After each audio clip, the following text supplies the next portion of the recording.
আসন্ন 2023 বিধানসভা নির্বাচন রাজ্যে অনুষ্ঠিত হবে চলতি মাসের 16 তারিখ এবং ফল প্রকাশিত হবে 2রা মার্চ। আসন্ন বিধানসভা নির্বাচনকে সামনে রেখে রাজ্যের সবকটি রাজনৈতিক দল শুরু করে দিয়েছে বিভিন্ন কর্মসূচি। রাজ্যের শাসক দল বিজেপি জোর কদমে চালিয়ে যাচ্ছে তাদের কর্মসূচি। আজ সকাল 11টা নাগাদ 52 চণ্ডীপুর বিধানসভা কেন্দ্রের বিজেপি দলের মনোনীত প্রার্থী টিঙ্কু রায়ের সমর্থনে চণ্ডীপুর ইউনাইটেড ক্লাব সংলগ্ন ময়দানে বিজেপি দলের পক্ষ থেকে বিজয় সংকল্প জনসভা অনুষ্ঠিত হয়। আজকের এই বিজয় সংকল্প জনসভায় প্রধান অতিথি হিসেবে উপস্থিত ছিলেন আসাম রাজ্যের মুখ্যমন্ত্রী হেমন্ত বিশ্ব শর্মা। উপস্থিত ছিলেন 52 চণ্ডীপুর বিধানসভা কেন্দ্রের বিজেপি দলের মনোনীত প্রার্থী টিঙ্কু রায়, ঊনকোটি জেলা বিজেপির সভাপতি পবিত্র দেবনাথ, রাজ্য বিজেপির প্রদেশ কমিটির সদস্য বিমল কর সহ আরও অনেকে। আজকের এই বিজয় সংকল্প জনসভায় দলীয় কর্মী সমর্থকদের রেকর্ড সংখ্যক উপস্থিতি লক্ষ্য করা যায়। বক্তব্য রাখতে গিয়ে আসাম রাজ্যের মুখ্যমন্ত্রী হেমন্ত বিশ্ব শর্মা বলেন, গত বিধানসভায় চণ্ডীপুর থেকে বিজেপি দলের প্রার্থী অল্প ভোটে হেরে যান, কিন্তু এবার 52 চণ্ডীপুর বিধানসভা থেকে টিঙ্কু রায়কে বিপুল ভোটে জয়ী করার জন্য আহ্বান করেন। তিনি বলেন, টিঙ্কু রায় জয়ী হলে আপনারা মনে করবেন আপনাদের ভাগ্যের দুয়ার খুলে যাবে। পাশাপাশি উনি সিপিএম এবং কংগ্রেস দলের জোট নিয়েও সমালোচনা করেন।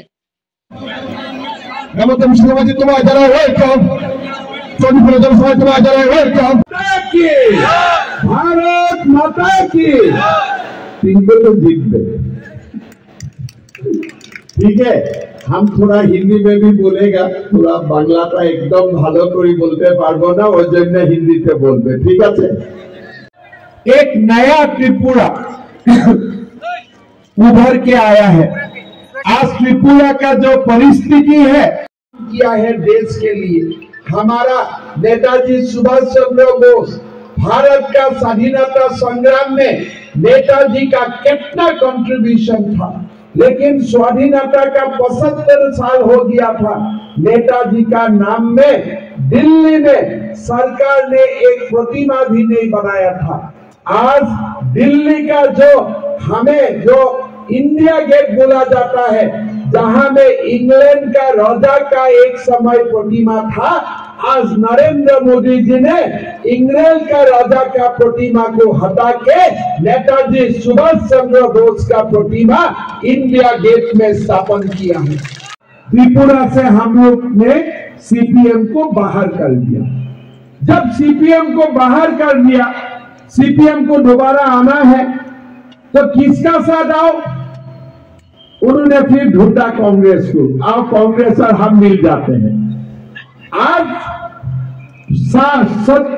40 साल में सीपीएम और कांग्रेस अपना बीच में झगड़ा किया कि ये खराब है वो खराब है। अभी दोनों एक साथ हो गया, और सांप और नेवल एक साथ होता है ना, ऐसे सीपीएम और कांग्रेस अभी एक साथ हो गया।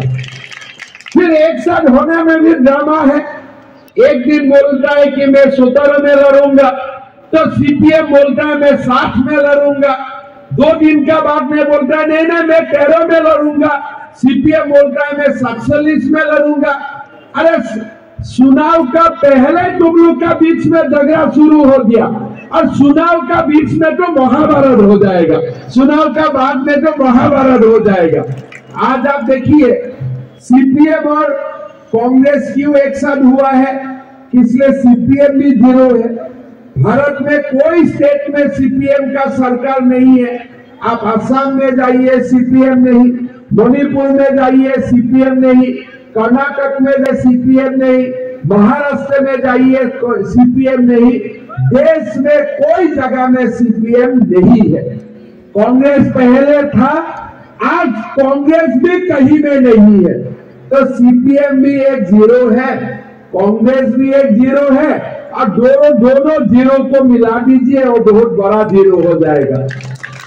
1 और 1 मिलने से 2 होता है, 2 और 2 मिलने से 4 होता है, लेकिन 0 और 0 जितना भी मिले वो 0 ही होता है, कभी 1 नहीं हो पाते हैं। क्योंकि हार गया था, इस टाइम हम लोग हिसाब बराबर कर लेगा और टिंकू भाई को हम लोग असेंबली में भेजेगा संदीपुर से विधायक बनाते हुए।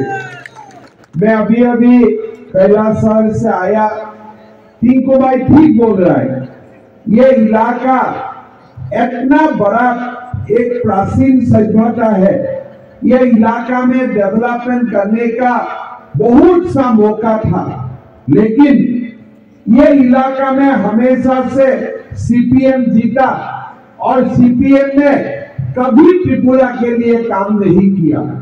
और सीपीएम ने जो भी किया खाली अपने के लिए किया, त्रास किया, संतोष किया, हत्या का राजनीति किया, किडनैपिंग का राजनीति किया। और त्रिपुरा में सीपीएम त्रिपुरा को खाली संतोष का राजनीति दिया। आज मोदी जी हम लोग को क्या दे रहा है?